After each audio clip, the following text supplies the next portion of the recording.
Good morning. My name is Joshua Black. I'm a postdoctoral research fellow here at the Australia Institute, and it's my pleasure to welcome you all to this Australia's Biggest Book Club webinar, and a particularly warm welcome to Tom McIlroy, author of a new book about blue poles published by Hachette. I, of course, want to begin by acknowledging the traditional owners of the land from which I'm zooming into you today, the Ngunnawal and Ngambri people, and I extend our collective respect to the traditional owners of lands from which everyone is zooming in. A brief reminder that there are a score of upcoming webinars hosted by the Australia Institute, and you can register for those online at australiainstitute.org.au/webinars. A few tips for how this Zoom webinar will work today. You can type in your questions for Tom using the Q&A box, and you can upvote other people's questions as well, and we encourage you to do this. Please keep things civil and on topic in the chat, otherwise we may need to escort you out of the Zoom room. Finally, this is a live event and it is being recorded. The video will be available in due course at the Australia Institute website, australiainstitute.org.au. To welcome our speaker this morning, Tom McIlroy is a leading member of the Canberra Press Gallery and a highly regarded correspondent on contemporary Australian politics, economic policy and tax, and the Australian arts scene. Tom is a graduate of both the University of Melbourne and RMIT, and he has worked for several news outlets, including The Age and the Sydney Morning Herald, the Ballarat Courier, the Canberra Times, and the Houston Chronicle. Tom was the Australian Financial Review's Canberra Bureau Chief until earlier this month when he commenced a new role as Chief Political Correspondent at Guardian Australia. And congratulations, Tom, on your new role. We are, of course, here today to talk with Tom about his first book, Blue Poles, Jackson Pollock, Gough Whitlam, and the Painting That Changed a Nation. And as I said, it's published by Hachette. I've got my thoroughly annotated copy here with me, and I'm really looking forward to this conversation with Tom. So welcome this morning, Tom.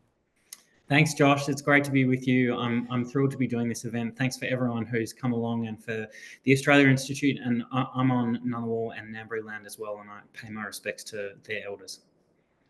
Thanks, Tom. And to get started, I want to start by asking about you, really. What makes a busy journalist writing about contemporary events want to absorb yourself in the researching and the writing of a book about a 50-year-old political and artistic stoush? What brings you to a project like this?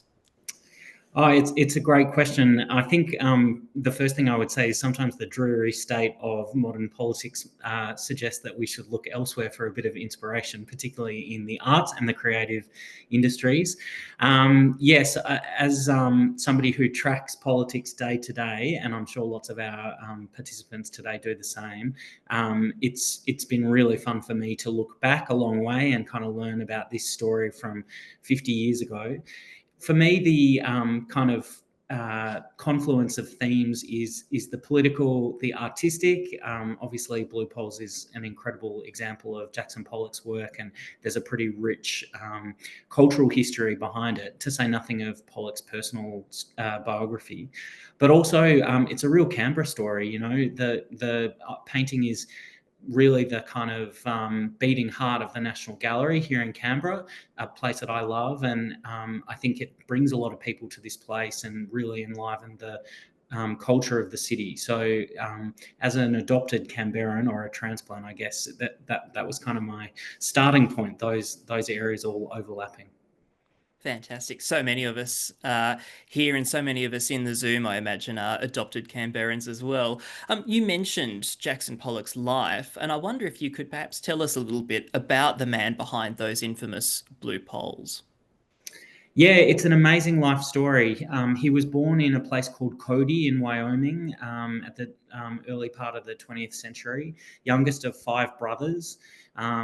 A pretty tough childhood at times. His parents moved around a lot and didn't have a lot of money. He had a good development with his brothers and close relationship with his father and mother, but he grew up before the Depression and really started trying to build his career in the period after the Depression. So I think he had long periods of really what we would call poverty, I think. The struggling artist thing really is true for Jackson Pollock. But he comes of age in New York at this incredible time as the cultural center of the Western world is shifting from Europe to America. And there are big figures kicking around in New York at this time. And Pollock and his wife, Lee Krasner, are great examples of this. He's searching for his artistic style and really struggling to find it, and battling some personal demons. But he crosses paths with an extraordinary group of benefactors and patrons, and cultural leaders, as well as other artists.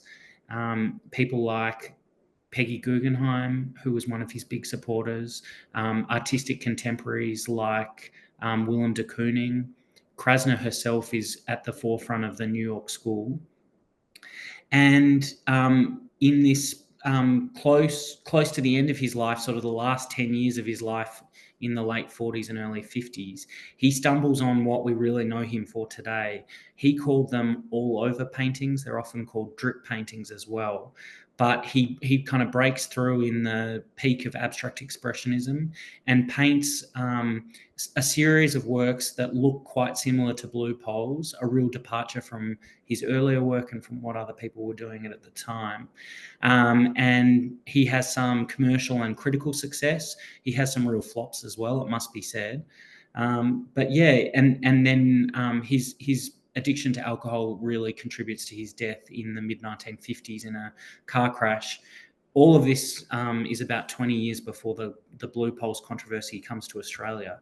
But it's a pretty rich life and it's a great story. And I think it was definitely one of my favourite parts of putting together this book. There's a lot of great scholarship on Pollock's life and his work, and I really enjoyed digging into that. Yeah, absolutely. And it's incredibly fun to read as you outline it in the book. Can you tell us a little bit about where that abstract expressionist style, that all over painting, the drip painting, can you tell us about his sort of quest to find that distinctive artistic style? I mean, what kind of artistic and aesthetic influences were operating on Pollock in those paintings that we know him for so well now? When he was a child, he announced that he was going to be an artist almost before he had any skill or talent that was visible. He goes to art school. He learns to draw. He's an okay drawer, and he stumbles around and does different things, including a bit of sculpture. At one point, he decides he's going to be a breakthrough sculptor and change the game there, but puts that aside pretty quickly. He's influenced by the Mexican muralist movement. His interest in Native American motifs and culture really shines through there as well. And along with his brothers, he studies at an art school in New York, a couple of his brothers anyway, studies at an art school in New York, and crosses paths with a number of people who kind of become mentors for him, big artistic influences. One, probably the most important, I would say, is a guy called Thomas Hart Benton. He was a very well-known artist in his time and taught a lot of up-and-coming uh, proteges in New York in the middle of the century. He paints an American style called regionalist art, these murals and depictions of kind of the motifs of wholesome America, people working hard in factories and on farms, family scenes, big murals about the development of the country. One's called The Spirit of Progress. I think that kind of gives you a sense. And he teaches Pollock how to construct an artwork, really, because Pollock up to that point hasn't really taken very well to being taught how to be an artist, how to work properly in the process. But his personal affection for Benton, who really looks after him and is a father figure for him, pushes him in this direction. And it's Benton who teaches him a method that is kind of in the DNA of Blue Poles about the construction of a work of art. There's a diagram that Benton drew and that was published around this time where he encourages people to use poles to construct the layout of an artwork. He means it as an invisible thing or something that is drawn on the canvas before the painting is applied and then can't be seen. But towards the end of his career, Pollock starts using it in this visible way, and Blue Poles is the best example of this. And Benton recognises influence there, and is proud to tell people that he taught Jackson how to do that. Gosh, that when I was learning about him and their friendship, I really started to feel that I was getting to the heart of Pollock and his development. So yeah, it's a long road, a lot of trial and error, and a lot of different styles. There was a great retrospective of his early works about a year ago in Paris, and there you can see the progress that he makes. But when he breaks through with the abstract approach, with these drip paintings, the all-over paintings, the game is changed, and that's Pollock forever. I think if he'd lived on, he probably would have stayed in that space, but really that's his big contribution to 20th century art. One of the things I love about your book is the way that you anchor Pollock's life and work in a wider network, not just a network of artists, but also a network of people, of human beings. You mentioned both Lee Krasner, Pollock's wife, and esteemed abstract expressionist in her own right, and you mentioned Peggy Guggenheim, who sort of played an interesting role in his career. Can you tell us a little bit about the role of some of these really interesting, dynamic women in the story of Jackson Pollock? I think it's a great point to pick up. I think without Lee Krasner, there would be no Jackson Pollock. His life was chaotic, and his personal behaviour was often pretty destructive. But from the time he met Lee and they get married, she really keeps him on track as best as she can. And she is his great promoter. She puts her own career on hold, partially anyway, to care for Jackson, to look after him, to ask critics to come and see his exhibitions, to connect him with people like Guggenheim. Again, there's no Jackson Pollock without Peggy Guggenheim. She gave him a stipend to keep painting, and exhibited him in her gallery in the Midtown section of New York when almost no one else would pay attention to him. And I think those two people in particular, as well as his mother and his sisters-in-law, are really the women that build up Pollock. After his death, he lives on through Krasner's ability to manage the collection of works that she had, to speak about him when talking about her own work, and even into the 1970s and 1980s, when Australia is becoming interested in Jackson Pollock. It's Lee Krasner who's talking about him and who is sharing wisdom and selling works. There's some great correspondence in the National Gallery archives from Krasner and the people who worked with her about potential Pollocks that could come here, and a couple of them do. So yeah, I think there's no Pollock without Lee, certainly no Pollock without Peggy Guggenheim. They really saw what was there and promoted it. Yeah, absolutely. It's interesting. You mentioned the Australian interest in Pollock and in blue poles specifically, of course. And I mean, at one point, everybody in this country had their own artistic appraisal to offer of blue poles as an artwork. I wonder if we could get yours here. What's your take on blue poles, having spent so much time looking at it and thinking about it and understanding it? I mean, what do you take away from blue poles today? Well, every time you look at blue poles, you see something different. And over the years that I've seen it, I'm constantly kind of drawn into the picture and fascinated by the different parts of its surface, the different ways that it's constructed. It's interesting, in the last year or so, the lighting system at the National Gallery has been refreshed and rejuvenated. And towards the end of the pandemic, blue poles was cleaned and conserved. I think probably in the whole time, maybe since it was painted, it's never looked as good as it does now. And if you stand there and look deeply at it, you can see quite a complex series of colours and movements. There's a real energy. I mean, even a bad reproduction of blue poles conveys the energy of it. You can see the texture of the paint. He uses traditional artistic paints as well as enamels and paint that's really meant to be for the body of cars and metalwork and stuff like that. And it's a very rich landscape. There's also bits of glass and some hair and other things in it. Just before the book was published, my family visited Canberra, and we stood there together and looked at it, and everyone was pointing out different things and different sections of the painting and trying to work out what was really going on there. every time you look at it, it pulls you in different places, and it's just its monumentality means you can't really see the whole thing all at once. Yeah, absolutely.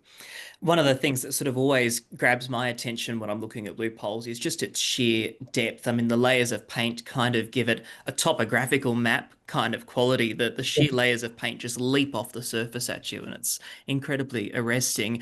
The fact that we're able to stand there and look at this painting at all is due to the decision of a government to buy it. And I wonder if we could sort of have that conversation now. I mean, you retrace in the book in arresting detail all of the steps involved in Australia's purchase of Blue Poles in 1973. And you have this wonderful description of the exact moment that Gough Whitlam is given the ultimate decision, and he says, buy it and disclose the price.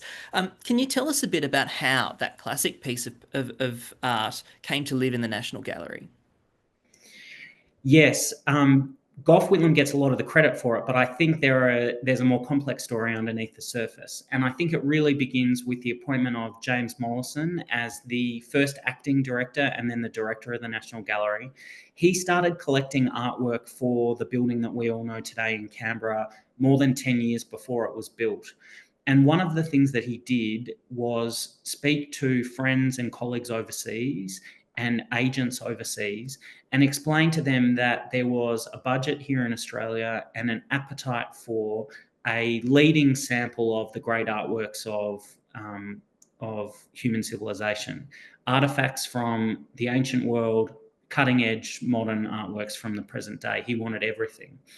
And one of the people who he had worked with here in Australia when he was working as a commercial gallerist was a guy called Max Hutchinson. And Max Hutchinson was running a gallery in Sydney and eventually went to New York and started an outpost there.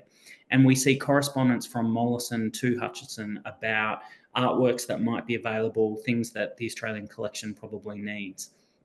And one of these old letters, preserved here in Canberra, says, oh, there's a Jackson Pollock painting available. You might be interested.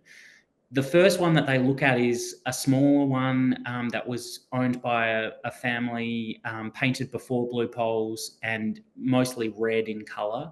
That one slips through their fingers and actually ends up in Iran. But later, Hutchinson is aware that there was a big Pollock canvas in a private apartment on the Upper West Side of New York, available for sale, potentially available for sale. The guy who owned it was a businessman called Ben Heller, and he had known Pollock in his lifetime and had a few of his works, as well as an incredible collection of modern art. Anyway, long story short, James Mollison says, let's buy it. And they throw everything at trying to get it and have a long negotiation. Any purchase at this time over $1 million had to be approved by the Prime Minister. So they lock in the deal, and a committee prepares some advice for Whitlam, who's in power at this time, the first couple of years of his government. And it's a great memo. You get a really good sense of the important work that public servants do behind the scenes here. They explain why it's important that Australia have it. They explain the background and some of the complexities of this thing, including how to get such a big artwork to Australia. And they have a debate about whether the price tag should be revealed to the public. And as you say, Josh, the Prime Minister's clear. He says that the price should be disclosed. He understands that the important contribution that it's going to make to the country's cultural life and to the way that the world overseas looks at Australia is in part kind of embedded in that big price tag. Nothing had ever been bought quite that expensive. So yes, Gough tells the committee to buy the picture and disclose the price, and quickly the commercial negotiations result in some Treasury officials going to New York with a big check, and then Blue Poles coming to Australia in a shipping container. And the rest is history. I think you'd say that there's a big controversy about both the price and the type of artwork that it is. And as you said, the artistic reactions from the public and from critics is very mixed, and it's a big controversy. That's kind of the spark for this whole story, really. Yeah, absolutely. It's interesting you mentioned James Mollison, and we sort of read in your book that this wasn't even a particularly sort of that he wasn't particularly fond of Blue Poles personally at a personal level. Did that surprise you? Yeah, it did surprise me. I'm not sure I've ever quite got to the heart of that one. You know, he died a bit after I started the project. I'd had some correspondence, but unfortunately, I didn't get to interview him. He did more interviews than almost anyone I've ever encountered in my life. So I was able to read lots of what he'd said, and his papers survive as well. I think he had a complex relationship with the painting. He clearly believed in it and understood the value that it was going to bring to the gallery. How could you not? It's a magnet for people, and in many ways, particularly in those early years, I feel like the whole collection sort of orbits around blue poles in a way. But I think he did come to resent it. You know, he had a very sophisticated and kind of complex taste, and he wanted all kinds of stuff: great Australian art, great international art, and as I mentioned, artifacts and even fashion and textiles and all kinds of things. But every time he spoke to a journalist, one thing they always asked him was about blue poles, right up to the end of his life. So yeah, my sense is that he did come to resent it a bit, and he says in a number of interviews that it's not his favourite work. He hints that he thinks that there are better Pollocks as well, but I think at some level he must have had an appreciation for it, even if it wasn't personally his favourite picture that he bought in his career. Yeah, fantastic.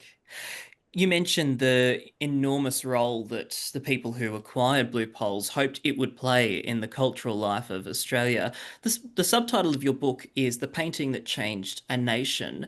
I wonder if you could tell us a bit about exactly how Blue Poles changed Australia. I'm surprised at the controversy of the subtitle. A lot of the reaction that I've had has been this exact question: did it change the nation, and how? My contention is that it did. I think it opened our eyes to a different style of art, and to a way of discussing culture that, in many ways, Australia hadn't really had access to up until that time. I think if you look at the span of creative influences between Whitlam in the early 1970s and Menzies a decade or two before, you can really see where the kind of hinge point is. Australia is becoming a more international country. It's looking away from the United Kingdom and more to countries like the United States. But at the same time, we're also becoming more sophisticated in our sense of what is art, how creative influences can play out. And I think Blue Poles is a big part of that. When it first arrived in Australia, because the gallery was still some years away from being built, it travelled to all the state and territory galleries, and people got to see it in Brisbane and Sydney and Melbourne and Adelaide, different settings as well. There were protests in the street, you know, outside the Gallery of South Australia in Adelaide. There were literally people in a picket line. I think that's pretty amazing. The painting was on the front page of newspapers. It was discussed in magazines and on TV shows. We learned about Pollock as a person and about the movement that he was part of. And now, if you go to the gallery, of course, everyone wants to see blue poles, but it's situated in a very rich collection. You know, just last night they opened a big international show of European artwork that is being juxtaposed with pictures from the collection here.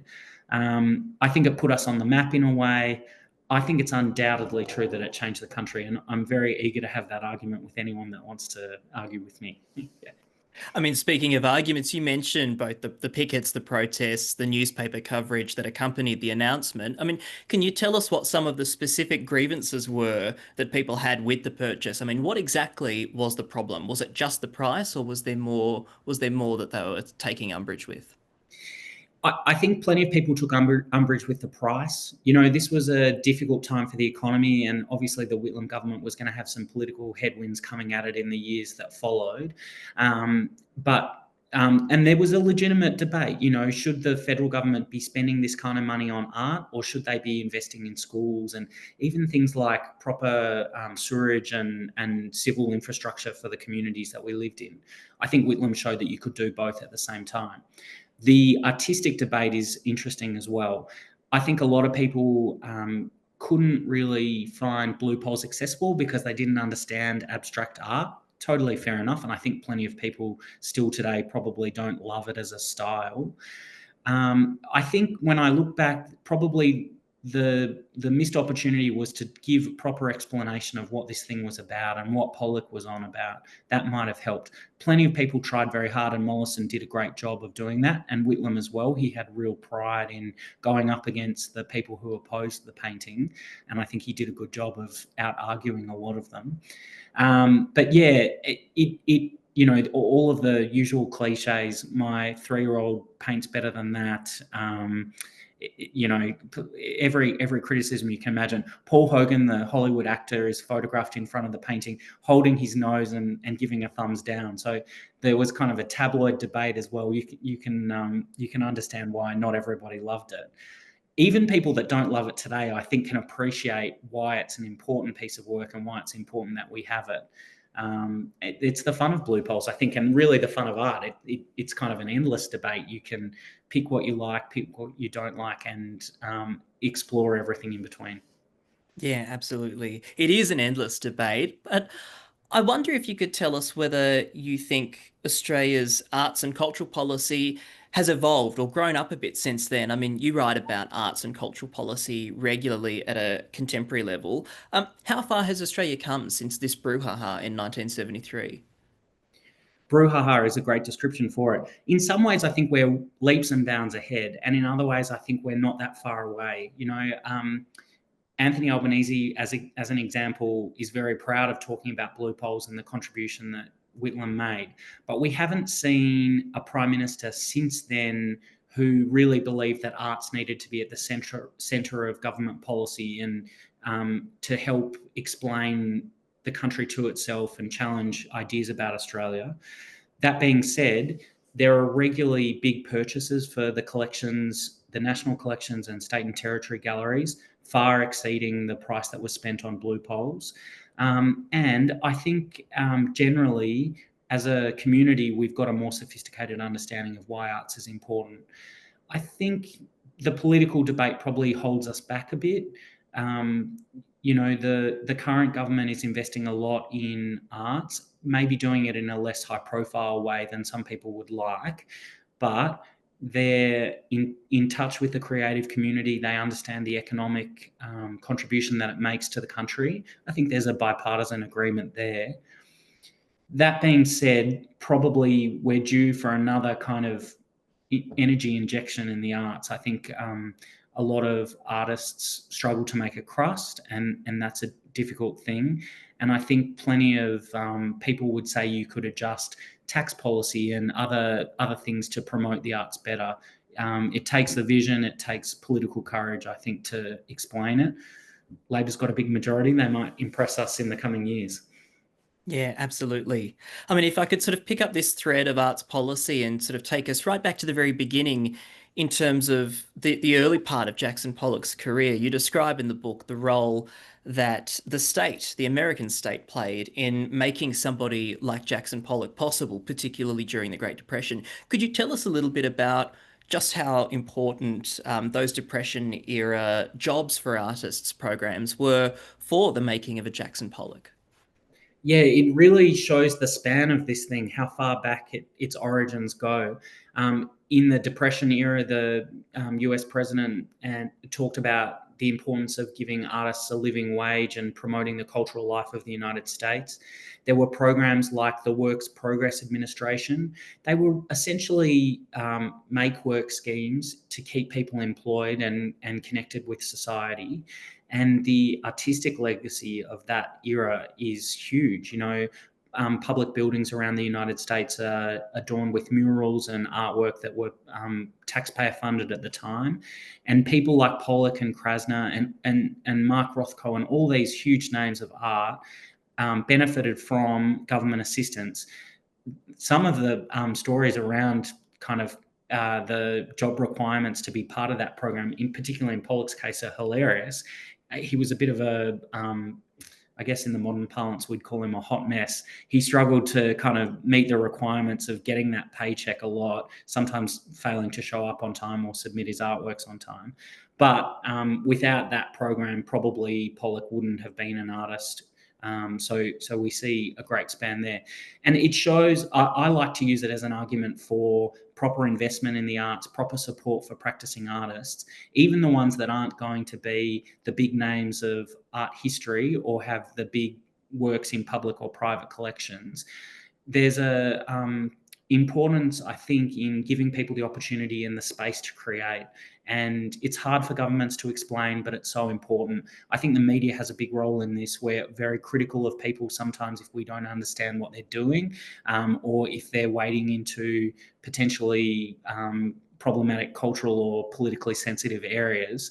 I think that's regrettable, and I think journalists should try and editors should try and avoid that as much as possible. Blue poll shows where stereotypical coverage can be really bad for the arts, I think. Yeah, absolutely. Absolutely. You mentioned in your previous comments some of the recommendations that people might have for encouraging the arts sector today. I mean, if you had your sort of 1 week in power, what few things do you think you would do to improve policy settings in arts and culture in Australia? What are the few policy changes that you think are the highest priority for the sector? Well, gosh, there'd be people much better placed to answer this than me. But I think one area that we need to give more attention to is supporting people who either professionally work as artists or don't have that luxury because of the economics of that profession. Still very tough. You know, you think about writers and musicians, even filmmakers. There's often a debate in Canberra about policy settings that promote film production and television production and whether we're supporting the right projects. I think we need a kind of holistic look at that kind of thing. You know, are people who are working in post-production or screenwriting or creative pursuits like costume making and things like that getting enough support? Probably not.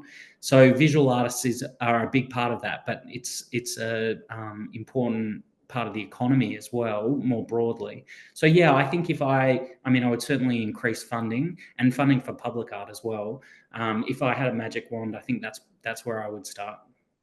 Fantastic, fantastic. In a moment, I'm going to invite people to put their questions in the Q&A box so that we can start fielding them for Tom. And while people get thinking, if I could perhaps ask one slightly lighter question, is Blue Poles your favourite Jackson Pollock? And if it isn't, which one is? Oh, now we're getting into controversial areas here. The story of Blue Poles will forever be my favorite part of the Pollock story, and I've so enjoyed this process over the past 5 years or so. But I must say that exhibition that I mentioned earlier that was at the Picasso Museum in Paris at the end of 2023, I nearly didn't go. The book was in its final stages, and I was coming off a busy end to the parliamentary year. But I just decided I had to go. It was early works of Pollock up until his kind of abstract era began. And I've never had this experience walking into a gallery and seeing the progression of someone's career, someone I knew quite well by that point and who I had tracked so closely. I felt like this exhibition had been assembled for me and for my benefit, and I felt like it was a endorsement of the work that I've been doing over the previous years and why I'd been so attracted to Pollock. I guess I have to say Blue Poles is my favorite, but there are one or two pictures, particularly in New York. You know, if any of our listeners are fortunate enough to go, the Museum of Modern Art has a couple of absolutely cracking Pollocks. Not far down the road at the Met, there's one or two more. But yeah, I love the big monumental ones, and Blue Poles is probably the best example of that. Autumn Rhythm is another one. But seeing these tiny little figurative drawings and paintings that he'd done, sometimes even little sketches that he'd done in sketchbooks and things, I really, it really spoke to me, and it made me feel so connected to Pollock, understanding that was part of the progress that took him all the way to Blue Poles. It was an extraordinary experience. Yeah, absolutely. So we've got a couple of questions here. The first one touches on some points you've recently been discussing in this conversation, but if there's anything you'd like to add, let me know. Maha says, the purchase of Blue Poles contributed to the appreciation of arts and culture in Australia. I'm curious to know what you think about the current relevance or irrelevance of art's importance in modern Australian society. Do you think it needs improvement? I mean, we've kind of been touching on this theme, but is there anything you'd like to add there? Yeah, it's a great question, Maha. Thank you. I would say I discussed two things that have happened recently, both here in Canberra, as to illustrate my views. About 10 years ago, the Patricia Piccinini Sky Whale hot air balloon was purchased by the ACT government, commissioned as a kind of present to Canberra for the centenary. And there was an outcry. A lot of people find it visually what would you say, visually objectionable, maybe, and don't understand it. And it was immediately compared to blue poles in that sense. There was a big controversy. Since then, it's come into the National Gallery collection and it's travelled around Australia, and another one of the Skywell balloons has been commissioned. And I think it's grown into people's appreciation a lot. So that's point number one. Point number two, there's a new Lindy Lee sculpture out the front of the National Gallery, this incredible sculptural thing that even someone driving past will see just flash by. And it was, I think the price tag was something like $14 million. It was immediately loved, and people walk up and walk into it and appreciate it in a 360-degree sense. It's this beautiful jewel sitting outside the gallery.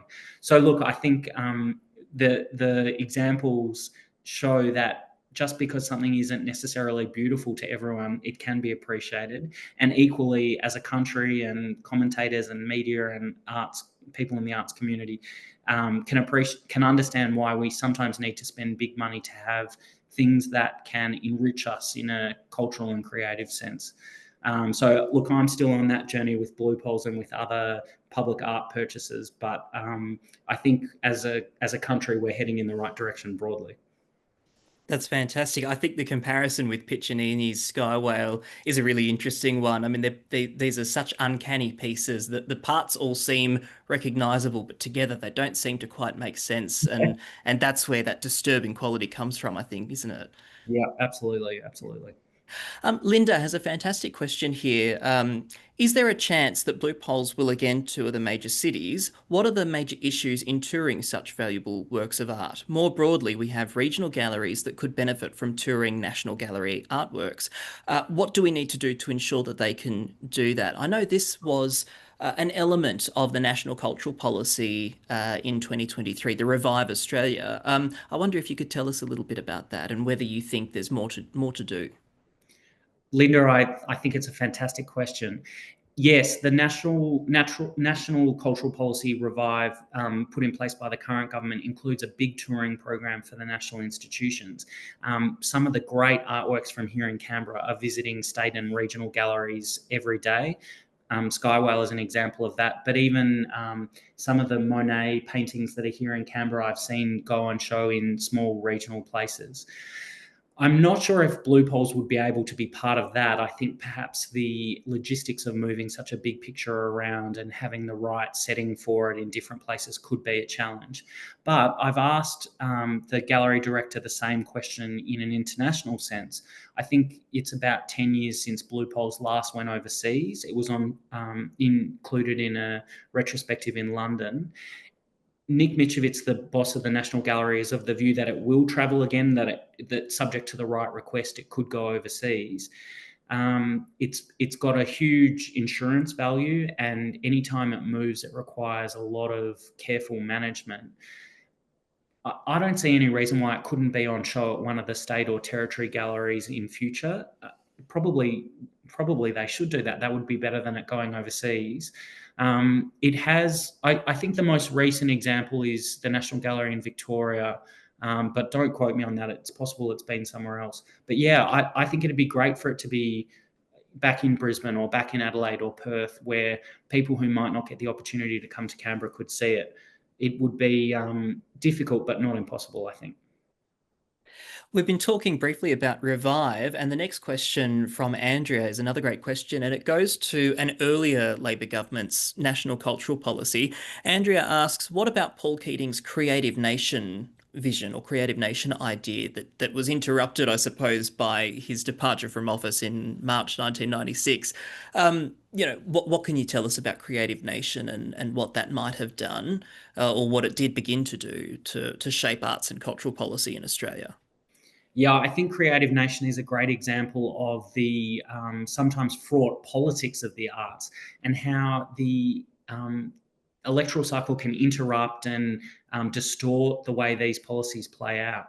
But I think if you look at the role, the place of Indigenous Australian art, and particularly things like filmmaking and television making, there are so many great examples of Australian culture being front of mind for people overseas now, particularly through TV and film. That stuff really has its origins in that period of policy making. I think that's the kind of thing that we need, and it would be great to see more bipartisanship for support for the arts and continuity between governments. I think that can be the problem. It can have really good foundations and start to take root and then be ripped out when government changes. Of all political persuasions, it's not necessarily left or right. But yeah, I think if you look at prime ministers who were prepared to put culture at the forefront of their political values and how they spoke to the country, Keating is very much up there. Yeah, absolutely. There is another line of questioning here. Eric asks, what was the price paid for blue poles back in 1973? And I can see in the chat there are similar questions. What is the insurance value of blue poles now? So would you like to take those two questions together? These are easy questions. I'm thrilled to answer them. Thanks. Gosh, the Australia Institute audience is really keyed in. This is fantastic. Okay, the price paid was 1.4 million Australian. It was about 2 million US when the exchange rate is considered, which was just a huge amount. Like no artwork in Australia would have been sold or purchased for anything near that amount at that time. It was the most expensive price paid for an American work of art at that time in the early 1970s. Today, the insurance value is more than $500 million. So the debate about whether the picture is worth the price that was paid for it is certainly won and lost in my estimation. That valuation is for the kind of, I think it kind of reflects the sort of pricelessness of blue poles. It won't ever be sold, so you could never really understand exactly how much it's worth, how much someone would pay for it. But one of my favourite stories from the time is that shortly, a few years after it was purchased by Australia, the Shah of Iran tried to buy it from Australia and was throwing money at the federal government trying to buy it for the collection in Tehran. It's a great result that it wasn't sold and that its cultural value has blossomed as well as its economic value. Can I just pick up on something you said there, Tom? You said that blue poles will never be sold. When I was sort of preparing for this webinar, one of the things that jumped out at me was almost a decade ago, a new senator from Victoria went onto the project and advocated for selling blue poles and using the proceeds to pay down or start paying down Australia's national public debt. It was, promptly dismissed as a little bit of a stunt, but why are you confident that blue poles will never be sold? What's your argument there? Well, and it's important that we note that that senator is now the shadow finance minister in the new opposition. So these things can play out in different ways. I don't think there would be any mechanism for it to be sold. For the government to sort of intervene in the National Gallery collection and pick out one particular artwork to sell. I don't think that could kind of plausibly happen. Also, I think that there would be a huge backlash towards it. It would be a story of international controversy, I'm sure, if we did try to sell it. And really, I think it would be kind of like the national capital missing one of its front teeth or something. It would just be such an absence here. Even when the picture goes overseas for a loan or something like that, its absence is felt. People will come to the gallery expecting to see it and will be disappointed if it's not there. So yeah, I don't think it's plausible or practical that it could be sold. It'd be fascinating to see who would buy it. I imagine maybe some oil tycoon or something in the Middle East might have the money for it, but it'd be amazing to imagine where it would end up. That's a fantastic response. That line, it would be like like the national capital missing one of its front teeth. I mean, I think you should trademark that line. That would be fantastic. Thanks. We have a wonderful question here from Dean Worthington. Tom, love the book. We saw such cultural courage and determination with the purchase of Blue Poles under Whitlam. For as far as we have come, we still saw the dumping of Khaled Sabzabi from the Venice Pavilion earlier this year by Creative Australia. Do you think this is a sign that for all the talk of cultural focus under Revive, we are severely lacking in courageous cultural leadership? Well, I mean, courage is always lacking in politics. I feel like almost every day there are decisions that show a lack of courage and vision. I don't think we've got to the bottom of that particular controversy, and I think it's very regrettable what happened there. I think that's kind of what I was talking about earlier when I said that it's in part the fact that the media will jump on controversies like this and build things out of nothing that is quite regrettable. I, perhaps I'm wrong, but my understanding is that the result of that, it was questions asked in the Senate in question time that led to that overreaction. I believe it means that Australia will be absent from the Biennale, and I don't think that anyone could argue that that is a good outcome. I think that the review into that decision is still ongoing, and I've seen that the head of the Australia Council is departing his role as a result or subsequent to that happening. So, look, I think we need to find out exactly what happened. I worry about political interference in the arts generally. And politicians catering to media echo chambers and to political echo chambers making decisions out of those motivations. It's probably a problem from time immemorial, but I do think that courage is the big question, and I think politicians who show courage on the arts should be rewarded, regardless of which part of the political spectrum they come from. That's a fantastic answer, Tom. We do have a slightly different question here from the wonderful David Stevens. David's been watching you very keenly and asks, Tom, who's the artist of the piece behind you on the wall?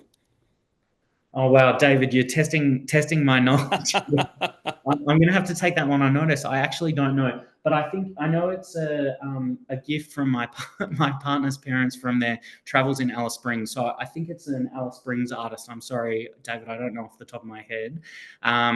But I will say, and I'll take the opportunity to continue to be the PR agent for the National Gallery of Australia, which I am not.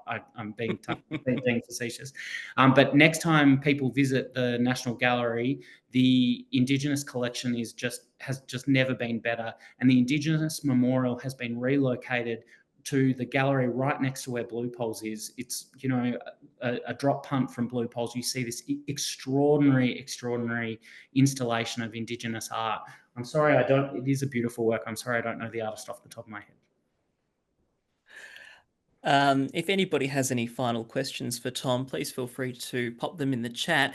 While we're waiting for final questions, I do have another one sort of bouncing around here. Tom, the journey of putting this book together, the various archives that you've looked at, the various research trips. I mean, what do you have a standout memory of your experience researching and preparing for this book? Well, this is absolutely the easiest question that you've asked me, Josh. Thank you.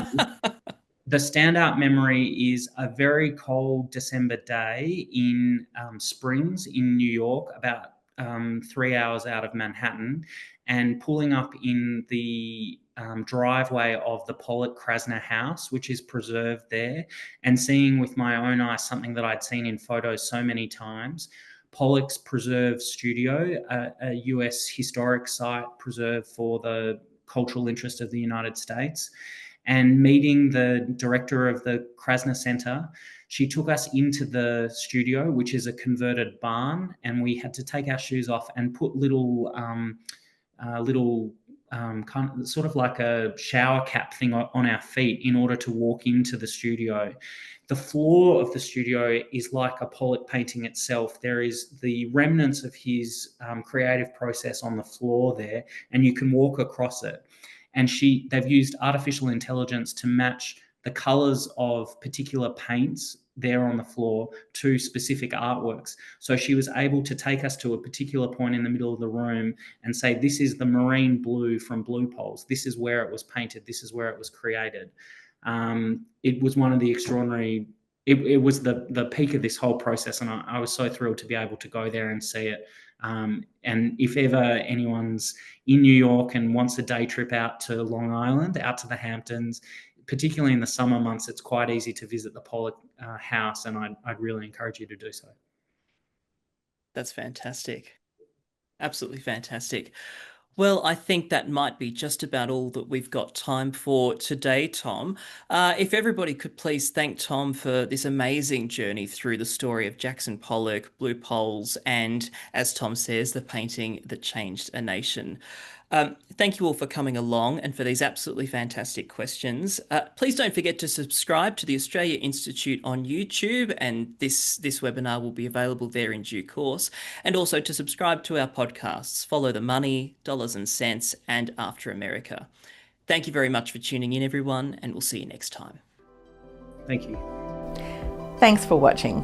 If you'd like to keep up to date with all our latest research and work, sign up to our newsletter.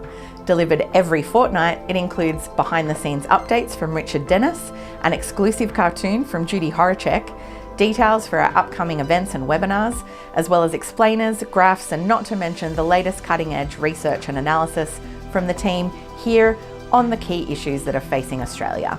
Click the button on your screen to check it out.